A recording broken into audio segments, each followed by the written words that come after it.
नेपाल के बीरगंज में गुरुजी पंडित प्रदीप मिश्रा जी द्वारा वाची जा रही श्री डोलेश्वर महादेव शिव महापुराण कथा के 7वें मतलब अंतिम दिन की कथा पूर्ण हो चुकी है। आज की कथा बहुत विशेष थी, जिसमें गुरुजी ने दूरुआ वाले कुछ बिल्कुल नए उपाय बताए हैं। जीवन में आपका व्हील पावर कमज़ोर हो रहा है, मतलब विश्वास में कमी आ रही है, तो आप यह बिल्कुल नया उपाय कर सकते हैं।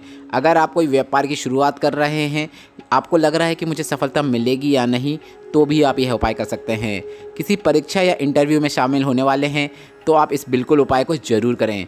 यह उपाय कब और कितनी बार करना है, कैसे करना है, उसकी जानकारी हम आपको इसी वीडियो के अंत में देने वाले हैं। यह उपाय हम आपको इसी वीडियो के अंत में करके भी बताने वाले हैं। यह उपाय गुरुजी ने आज डोलेश्वर शिव महापुराण कथा के अंतिम दिन की कथा में बताया है, और यह उपाय को करने की शुरुआत आप 24 मई मतलब बुधवार से कर सकते हैं, क्योंकि बुधवार का दिन गणेश भगवान को समर्पित होता है। और इस दिन से आप दूरवा वाले उपाय की शुरुआत करेंगे, जिससे आपको काफ़ी अच्छे फल प्राप्त हो सकते हैं। आज की कथा में गुरुजी ने कुल 13 उपाय पत्र उपयोगी जानकारी दी है। सभी की जानकारी हम आपको इस वीडियो के माध्यम से दे देंगे। अगर आपने आज की कथा नहीं सुन पाई है तो पूरी कथा का रास्ता तो आपको इस छोटे से वीडियो से प्राप्त होने वाला है। कल हमने आपसे एक प्रश्न किया था कि इनमें से महादेव का गण कौन नहीं है, तो उसका सही उत्तर है दूषण नहीं है। दूषण एक राक्षस है। अब हम आपको शिव के गणों के कुछ नाम बता देते हैं, जो कि इस प्रकार है: भैरव, वीरभद्र, मणिभद्र, चंदिस, नंदी, जय, विजय और आदि। अब आज के वीडियो का प्रश्न आपके स्क्रीन में दिख रहा है, जो कि इस प्रकार है: शिव जी को और गणेश भगवान को सबसे पहले दूर्वा किसने अर्पित की थी? आपके ऑप्शन आपके स्क्रीन में दिख रहे हैं, जो कि इस प्रकार हैं: रावण ने, कुबेर ने, राम जी ने, तुम्रुका जी ने। आप इस प्रश्न का उत्तर अभी कमेंट के जरिए भेज सकते हैं। हम इस प्रश्न का उत्तर अगली कथा के वीडियो के पहले दिन का जो वीडियो रहेगा उसमें ज़रूर बताएंगे। बढ़ते हैं आज की कथा की पहली जानकारी की ओर। कथा शुरू होते ही गुरुजी ने कहा, 2 जगह ब्रेक बहुत ज़रूरी होता है। एक तो गाड़ी में ब्रेक ज़रूरी होता है, अगर आप ब्रेक नहीं लगाएंगे तो एक्सीडेंट हो जाएगा, जिसमें आपका भी नुकसान होगा और सामने वाले का भी नुकसान होगा। उसी तरह आपकी वाणी में भी ब्रेक होना बहुत आवश्यक है। ऐसे में भी आपका भी नुकसान होता है और सामने वाले का भी नुकसान होता है। आप कितने ही सुंदर हो, आपकी आंखें कितनी ही अच्छी हो, आपका शरीर कितना ही सुंदर हो, आपके दांत कितने ही सुंदर हो, पर अगर आपकी वाणी में मधुरता नहीं है तो यह सब किसी काम का नहीं है, और आप किसी को सम्मान नहीं दे पा रहे हैं तो आपकी सुंदरता का कोई मतलब नहीं है। बढ़ते हैं आज की कथा की दूसरी जानकारी की ओर। गुरुजी ने कहा, कई लोग कहते हैं कि हमारे नगर में या हमारे घर के पास में जो शिव मंदिर नहीं है, तो हमें ऐसे में कोई उपाय या शिव जी पर जल कैसे चढ़ाएं? तो गुरुजी ने सबको कहा, आपके घर के नज़दीक में अगर शिवलिंग नहीं है, शिव मंदिर नहीं है, या फिर आपको शिवलिंग पर जल चढ़ाने नहीं देते हैं, तो आप एक कार्य कर सकते हैं। आपके घर के नज़दीक में जो भी बेलपत्र, पीपल या बरगद, इनमें से कोई भी एक वृक्ष है, तो आप उसके नीचे जाकर जल अर्पित करना शुरू करें। आप जिस महादेव का नाम लेते हुए जल अर्पित करेंगे, वह महादेव जरूर प्राप्त कर लेते हैं। आप पेड़ के नीचे जब जड़ में जल अर्पित करेंगे तो उस पेड़ में जल प्राप्त होगा, और उस पेड़ की छाया जिसको भी प्राप्त होगी उसका भी फल आपको प्राप्त होने वाला है। अब आप अगर आंवले के वृक्ष के नीचे जल अर्पित कर रहे हैं तो आप अक्षेश्वर महादेव का नाम ले सकते हैं। वट वृक्ष के नीचे जल अर्पित कर रहे हैं तो आप वटकेश्वर महादेव का नाम ले सकते हैं। बेलपत्र के वृक्ष के नीचे जल अर्पित कर रहे हैं तो बिल्वेश्वर महादेव का नाम ले सकते हैं। पीपल के पेड़ के नीचे जल अर्पित कर रहे हैं तो पिपलेश्वर महादेव का नाम ले सकते हैं।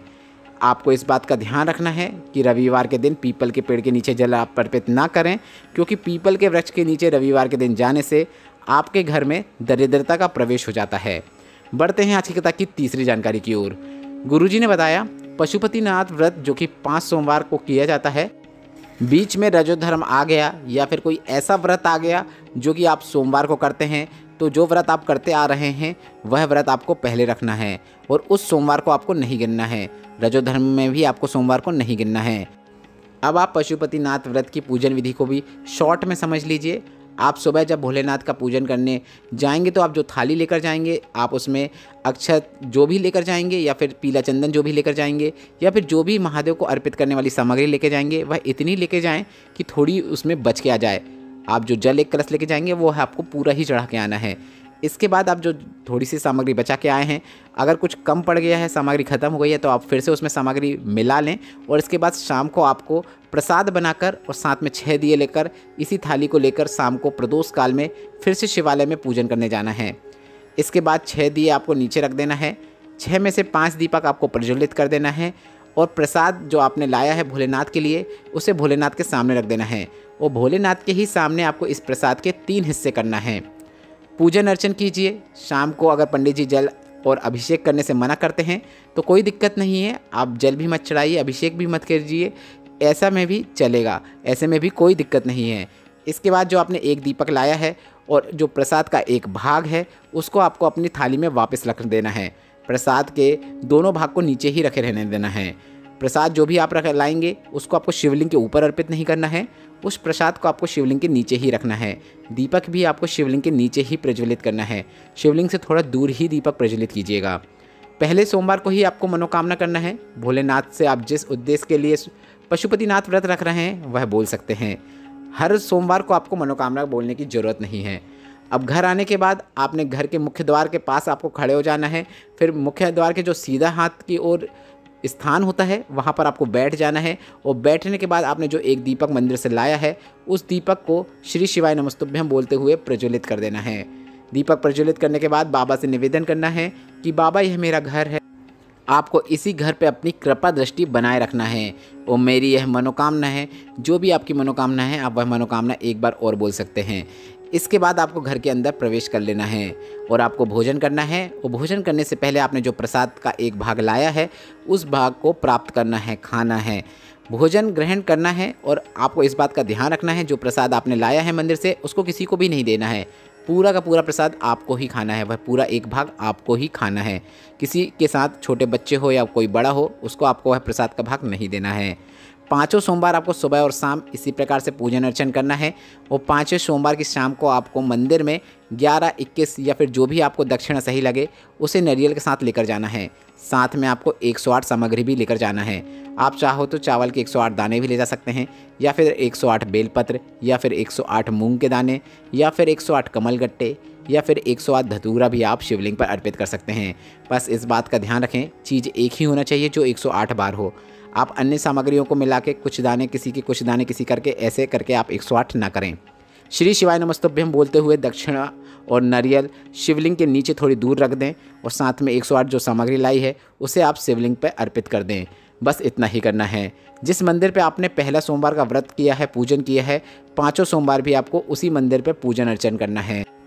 अगर अभी भी आपके मन में पशुपतिनाथ व्रत से संबंधित कुछ प्रश्न हो तो आप वे प्रश्न अभी हमसे कमेंट के जरिए पूछ सकते हैं, हम आपके प्रश्नों का उत्तर जरूर देंगे। बढ़ते हैं आज की कथा की चौथी जानकारी की ओर। गुरुजी ने कहा, हम क्यों कहते हैं कि शिवलिंग पर जल चढ़ाने के लिए आपको अपने घर के जल का उपयोग करना है। ऐसा इसलिए किया जाता है क्योंकि हम जब अपने घर से जल को लेकर शिवालय में जाकर शिवलिंग पर जल अर्पित करते हैं तो ऐसे में पितृदोष, वास्तु दोष और काल सर्प दोष से हमें मुक्ति प्राप्त होती है। बढ़ते हैं आज की कथा की 5वीं जानकारी की ओर। गुरुजी ने कहा, जो बेटा या बेटी सरकारी नौकरी के लिए अप्लाई कर रहे हैं, जो बेटा बेटी सर्विस के लिए तैयारी कर रहे हैं और जो बेटा बेटी इंटरव्यू में शामिल होने वाले हैं, तो सबसे हम कहना चाहेंगे आपको एक प्रयास करना है। आपको अपनी तरफ से पढ़ाई में लिखाई में कोई कमी नहीं करना है, खूब मेहनत करना है। आप जितनी पढ़ाई कर सकते हैं उससे ज़्यादा पढ़ाई कीजिए, कोई भी कसर मत छोड़िए। पर साथ में एक दूर्वा लेना है जो आपको शिव पर समर्पित करना है। दूर्वा आपको शिवलिंग पर इस प्रकार से अर्पित करना है कि दूर्वा की डंडी जलाधारी की ओर हो। दूर्वा तो आपको शिवलिंग के ऊपर ही समर्पित करना है, बस उसकी डंडी जलाधारी की ओर होना चाहिए। आपको इस बात का ध्यान रखना है। दूर्वा अर्पित करने के बाद आपको एक कलश जल श्री शिवाय नमस्तुभ्यं बोलते हुए या फिर नमः शिवाय बोलते हुए या फिर ओम नमः शिवाय बोलते हुए इसी शिवलिंग पर अर्पित कर देना है। शिवलिंग के चारों ओर आप जल अर्पित कर दीजिए। जिस प्रकार से आप जल अर्पित करते आए हैं उसी प्रकार से जल अर्पित करें। गुरुजी ने कहा है यह उपाय आपको निरंतर लगातार 3 महीने तक करना है। मतलब आपको रोज़ शिवालय में जाकर एक दूर्वा अर्पित करना है और उसके बाद एक कलश जल अर्पित कर देना है। आपको सफलता मिलकर रहेगी, यह निश्चितता है। बढ़ते हैं आज की कथा की 6वीं जानकारी की ओर। गुरुजी ने कहा, कई बार हम दुकान खोलने से पहले हम मन में यह सोचते हैं कि यह दुकान चलेगी या नहीं चलेगी, मतलब मन में हमारे संशय रहता है। तो आपको एक काम करना है, आपको भी शिवलिंग पर एक दूर्वा अर्पित करना है और इसके बाद एक कलश जल शिवलिंग पर अर्पित कर देना है और इसके बाद आपको व्यवसाय की शुरुआत कर लेना है और मन में यह विश्वास रखना है कि अब भोलेनाथ भी मेरे साथ है और मैं भी अपनी तरफ से इस व्यापार को आगे बढ़ाने के लिए खूब मेहनत करूँगा या करूँगी और व्यापार जरूर आगे बढ़ेगा। ऐसे भरोसे से आप व्यापार आगे बढ़ाएंगे, व्यापार की शुरुआत करेंगे तो 3 महीने बाद आपका पत्र इस व्यासपीठ में होगा। गुरुजी ने ऐसा कहा। बढ़ते हैं आज की कथा की 7वीं जानकारी की ओर। गुरुजी ने कहा, सबसे पहले दूर्वा गणेश जी को और शंकर भगवान को किसने समर्पित की, किसने अर्पित की? कौन था वो जिसका व्हील पावर कमजोर हो गया था, आत्मविश्वास कम हो गया था? तो वह था कुबेर। कुबेर ने सबसे पहले ही एक दूर्वा गणेश भगवान को और महादेव को समर्पित की थी। वह दूर्वा लेकर महादेव और गणेश के पास पहुंचा था और महादेव ने कह दिया था, रिद्धि सिद्धि आप जाओ और इसे धन धान से पूर्ण कर दो। अर्थात गुरुजी ने बताया, दूर्वा शिवलिंग पर अर्पित करने से हमें धन संपदा की भी प्राप्ति होती है, विश्वास भी बढ़ता है। शिवलिंग पर दूर्वा आप जरूर अर्पित करें। बढ़ते हैं आज की कथा की 8वीं जानकारी की ओर। गुरुजी ने कहा, अगर आपने दूर्वा देखी होगी तो उसमें आपने देखा होगा नीचे एक डंडी सी होती है, उसके बाद ऊपर आप देखते होंगे तो उसमें कई पत्तियाँ निकल जाती हैं। इसका मतलब यह है कि आपके लिए एक नहीं तो दूसरा रास्ता खुलना तय है, दूसरा नहीं तो तीसरा रास्ता खुलना तय है। अर्थात आपको जीवन में कई रास्ते मिलने वाले हैं जिसमें आपको किसी न किसी में जरूर सफलता प्राप्त होगी, यह निश्चितता है। बढ़ते हैं आज की कथा की 9वीं जानकारी की ओर। गुरुजी ने कहा, घर में अगर कोई बड़ी बीमारी आ गई हो, बड़ा रोग आ गया हो, व्हील पावर कमज़ोर हो रहा हो, तो आप एक काम करें, शिवलिंग पर एक दूर्वा और एक कलश जल अर्पित करना शुरू कर दें। आपको जरूर लाभ देखने को मिलेगा, आत्मविश्वास में वृद्धि देखने को मिलेगी। बढ़ते हैं आज की कथा की 10वीं जानकारी की ओर। गुरुजी ने कहा, शुगर जैसी बीमारी जिसमें शुगर ऊपर नीचे हो रही हो, तो आपको मात्र एक कार्य करना है, शिवलिंग पर चढ़ी हुई बेलपत्र का आचमन करना शुरू करना है। बेलपत्र का आचमन करने के बाद थोड़ा सा पानी जरूर पीजिएगा, और ऐसा आपको 11 भी नहीं, मात्र 3 दिन ही करके देखना है। इसके बाद आपको अपने घर पे ही शुगर की जांच करके देखना है, आपको स्वयं अंतर देखने को मिलेगा। इस व्यास पीठ ने हजारों लाखों लोगों को बेलपत्र से रोग मुक्त होते हुए देखा है, पर कई लोगों को बेलपत्र को खाने से मुंह में छारी हो जाता है, छाले हो जाते हैं। तो ऐसे में बेलपत्र को धूप में सुखोकर उसकी गोली बनाकर पानी के साथ पी सकते हैं। यह भी तो शिव का ही प्रसाद है। बढ़ते हैं आज की कथा की 11वीं जानकारी की ओर। गुरुजी ने कहा, सभी को एक प्रयास करना चाहिए कि आपके शहर में या आपकी कॉलोनी में या फिर आपके गांव में जो भी शिवालय है, उसमें आपको एक बैनर लगा देना है। वो बैनर में इस प्रकार से लिखा हो, सारी समस्या का हल एक लोटा जल। बोल बम का नारा है, बाबा एक सहारा है। ऐसा करना भी एक पुण्य का कार्य है, क्योंकि उसे पढ़कर भी किसी के मन में शिव के प्रति श्रद्धा भक्ति जागृत हो सकती है। बढ़ते हैं आज की कथा की 12वीं जानकारी की ओर। गुरुजी ने कहा, कई लोगों ने हमसे कहा है 10 जून से 14 जून तक भोपाल में कथा होने वाली है, हम वह कथा सुनेंगे। उसके बाद 15 जून को हम सीहोर कोबरेश्वर धाम में आकर रुद्राक्ष प्राप्त करेंगे, और 16 जून को आपका जन्मोत्सव भी मना लेंगे, क्योंकि गुरुजी पंडित प्रदीप मिश्रा जी का जन्मदिन आने वाला है, जो कि 16 जून को है। बढ़ते हैं आज की कथा की 13वीं और अंतिम जानकारी की ओर। गुरुजी की आगामी कथाएं हम बता रहे हैं जो कि जून में होने वाली हैं, जो कि इस प्रकार है। 26 मई को एक दिवसीय शिव चर्चा है, जो कि झालावाड़ राजस्थान में होने वाली है। यह महाराणा प्रताप के जन्मोत्सव के अवसर पर रखी गई है। इसके बाद 1 जून से 7 जून 2023 तक औरंगाबाद महाराष्ट्र में कथा होगी, और इसके बाद 10 जून से 14 जून 2023 तक 5 दिवसीय कथा मध्य प्रदेश के भोपाल में होने वाली है। इसका एड्रेस भी हम आपको जल्द ही बताएंगे। इसके बाद जून की अंतिम कथा जो होने वाली है वह 19 से 25 जून 2023 तक खगड़िया बिहार में होने वाली है।